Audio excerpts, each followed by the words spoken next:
Hey everyone, how's it going? Welcome back to Let's Play Darksiders 2. Be careful what you wish for, Archon. You just might get it. The Rod of Aratha. I have been waiting so long. It feels every bit as powerful as I imagined. Then you should have no problem clearing a path into your city. A path? No. I will clear the entire realm. I will burn away the shadows with holy light!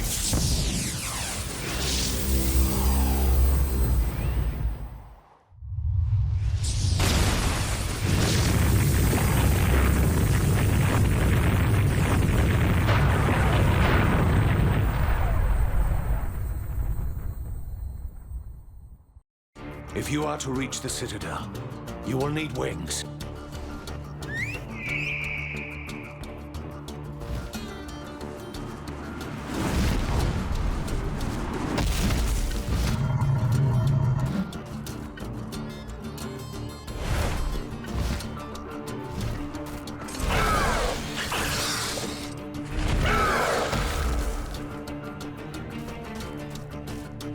Seek out the scribe, most ancient. He still wanders the ruins. He can help you end your quest.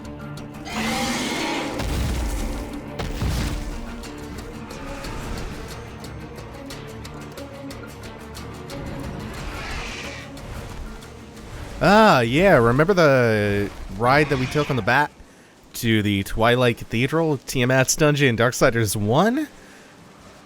This is similar, but without the combat. This Griffin trip that we're taking just provides a scenic fly-through of the area, including this really lovely skybox. And the moody atmosphere, which changes from this nice perpetual autumn into something a little bit gloomier.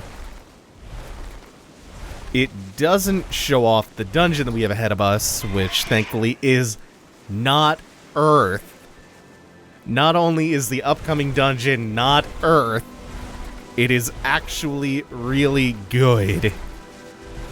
Boy, it feels good when I can praise a thing. It has a returning dungeon item, which is just as interesting now as it was in Darksiders 1. And Portal before that. The tile set here is really nice, as is the architecture and the design and layout and all that. This dungeon is the Ivory Citadel, where we're going to be working our way through a different flavor of corruption. Before, you know, we had the sour cream and onion corruption. This one's more of like a black bean flavored corruption. The Shadow, I think is the Archon called it, before he cleared it with the Rod of Aratha and sounded like he was about to go mad with power. Who knows if anything's going to come of that. And now that we solved that first puzzle, which teaches us a little bit about one of the gimmicks of the dungeon, which are these rods of pure sanctifying holy light, we'll also come and be introduced to one of the new enemies of the dungeon, one of several new ones. These floating heads are a little bit annoying. They're the nuisance enemies of the dungeon. They functionally take the place of stingers, complete with the fact that they have a one-hit kill execution animation. You just tap B near them, and no matter what their threshold, whoops, they will always immediately be executed.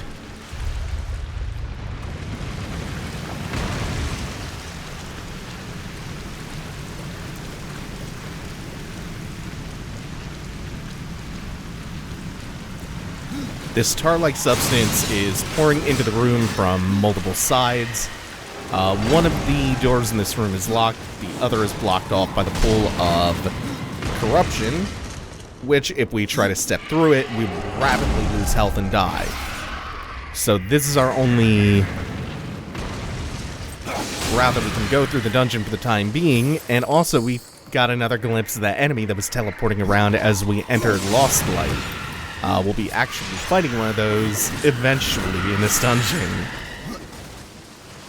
So our main overarching goal for the dungeon is to clear the streams of water that are carrying this corrupt tar-like substance into the main pool in the room.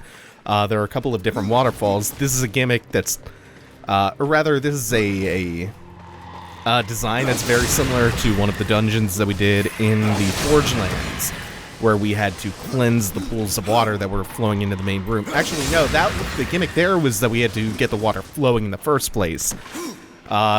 Here, it's just that we have to cleanse the water that's already flowing.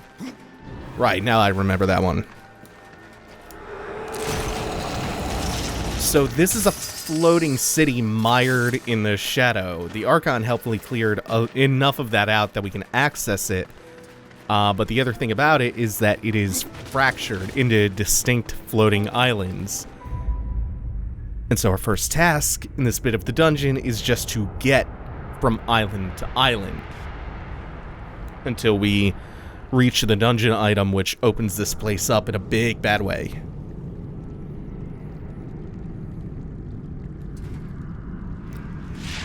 And as you can see, this place is laid out like a huge, really neat obstacle course.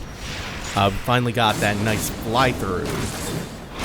And this is just for one wing of the dungeon. This place is actually super cool. Oop. I couldn't get out of the chain stun once I took that first hit.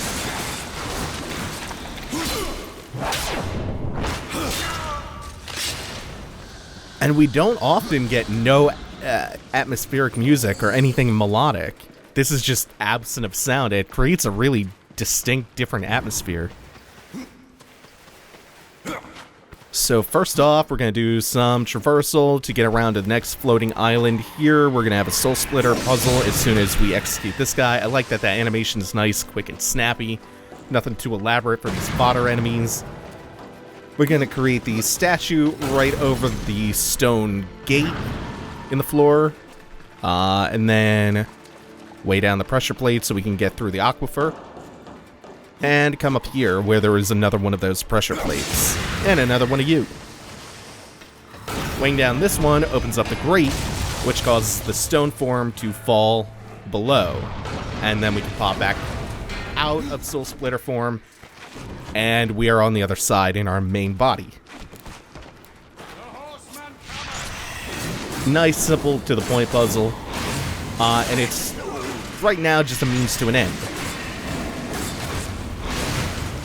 The end, in this case, being that we now have access to another nearby floating isle, which just houses this one little lone bomb plant. We can death grip that, and that will open up this entire tower over here. And then there's also a little bit of crystal up there where we came from. Now, I do believe there is a switch up here. To the left is the pressure plate. To the right is the switch. I hear something behind me. I don't know exactly what that did. I'm assuming it opened up the aquifer gate that we had to use the pressure plate for. I think that opened it up as a shortcut.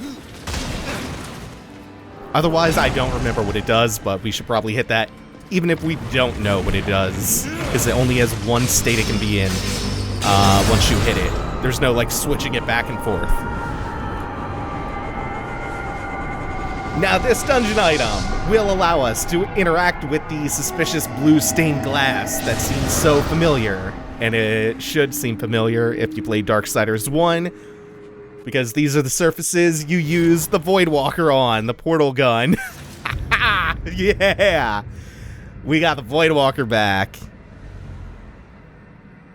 The Voidwalker, in case you did not watch me play or play Darksiders 1 yourself, is the portal gun. They make it a little tiny bit less obvious in this one, because the portals aren't color-coded orange and blue this time.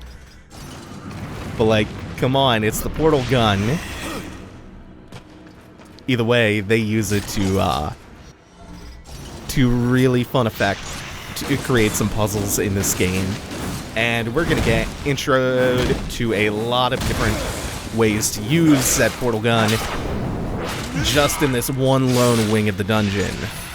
Now that we have it, this entire dungeon has become opened up to us in a huge way. We can now freely hop from island to island with very little to stop us. Plus, the noise this thing makes is fantastic. Okay, it didn't want me to execute that enemy. He was too far away from the edge of the there you are. Just deal with him now.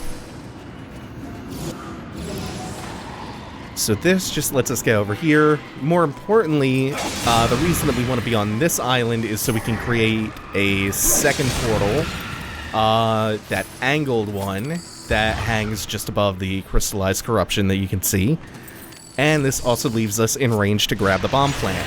We're going to throw the bomb through the portal we created across the level to blow this up. Hey, cool shit. And now before I leave here, I want to make sure there are no loose ends to tie up, because I always forget something. And I think we're good for now. I think that something that I normally forget comes a little bit later.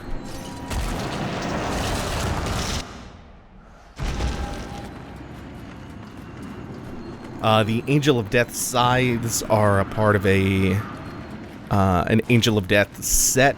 We'll get the rest of the set actually in a few minutes, I think. I'll talk about that stuff more once we have the full set. For now, we've kind of come, I think, clockwise to where we started. What we're going to do is... Let's see, I believe I want to be over there, so I can get there this way. So what I think I'm going to do is I'm going to drop down, and then we'll be back where we started. And there was a little bit of stained glass back in the beginning of this wing that we now can use to hop to the other platforms going clockwise from this location. Let's see, we can either go to this one or the middle one. To my right, I think this is the one we want to go to first. Not that it matters terribly much, since we can always just hop from one portal to the next. Oh, shit. That actually kind of is inconvenient that I threw him off the edge. Because even though they have wings, as we learned last time with Uriel and the Hellguard, the angels do not know how to use their fucking wings, so they cannot fly up. And they'll just die in the pit, which is nice if you're just trying to kill them as quickly as possible. Not so nice if you want, say, the possibility of getting a corrupted weapon drop.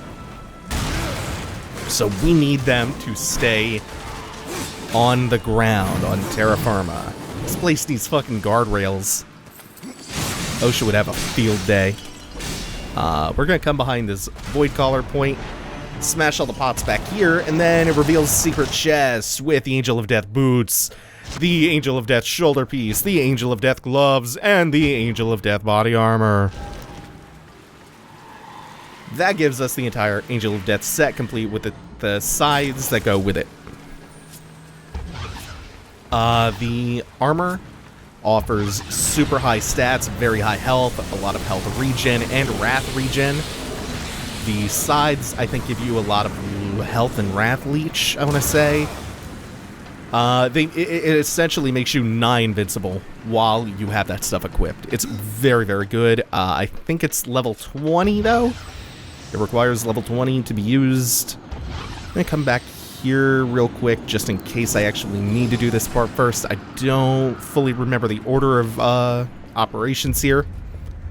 The thing about the Angel of Death stuff, you might think, wow, this is kind of a weird random location for such important, powerful sounding armor. And it wasn't all that hard to get most of it.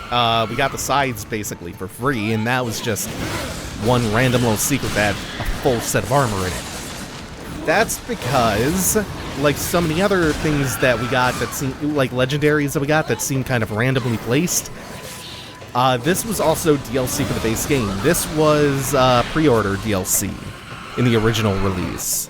So they just rolled it into a random chest in the Definitive Edition that we're playing. These enemies are brand new. What makes them slightly tougher than your standard angel enemies is that you cannot death grip them to pull them around. You can pull yourself towards them with the death grip, but you cannot, for instance, stop them from attacking by pulling them out of their attack animations, which means you actually have to respect their stuff and be careful around them. They do pack a punch. So now that we have the pre-order bonus DLC rolled into all the DLC that you get from the just owning the Definitive Edition that you actually have to scavenge in the world, right, we don't need to be here yet. So we will just proceed onwards. So you saw that we used the portal to chain the beam of light to clear the way towards this huge tower over here. Yeah, that is level 20. We have another really nifty Void Caller puzzle coming up. It's actually a puzzle that combines both the Void Caller and the Soul Splitter, and it uses a function of the Void Caller that we have yet to see, at least in this game. And that is that you can charge the portal up to increase the velocity that you receive upon exiting the portal. So you'll gain extra distance and momentum. So we're going to leave those two charged portals down on the first level, and then continue to climb the tower from here. And clear those guys out just to be safe. On the upper level, there's another one of those stone grates that we saw before from the pressure plate puzzle, before we got the Void Caller. There's another one of these in the center of the room, directly beneath where we placed one of the Void Caller portals. Once we dispatch with the angels, I'm going to make this really quick with Reaper form, you'll also see the glowing levers on the wall. So using Soul Splitter, we'll leave a stone statue of death, smack dab in the middle of the room, and then use the two teal and purple souls in order to weigh both of the levers down and drop death down into the room below, into the portal. What happens from there, I think, is a pretty cool interaction. So we soul split, take purple death, put him on the lever over here, take teal death, put him on the lever over here, and that will drop stone death down into the portal. And remember, the acceleration from the portal being charged up is in effect, so he flies extra far to an otherwise inaccessible ledge. What a cool-ass puzzle! I like that a lot. Doesn't require the most thought to solve, but I like, even when puzzles are pretty easy, I appreciate the cleverness of their design. And that is a well-designed, nifty puzzle. This one's just a pretty standard one. It's again using the interaction of the Void Caller and these pillars of holy light to cleanse one of the pools and the stream that's leading into that central hub room. So we've essentially completed one part of the dungeon, and we're going to leave it here. Thanks for watching, everyone. Take it easy. Have a good one.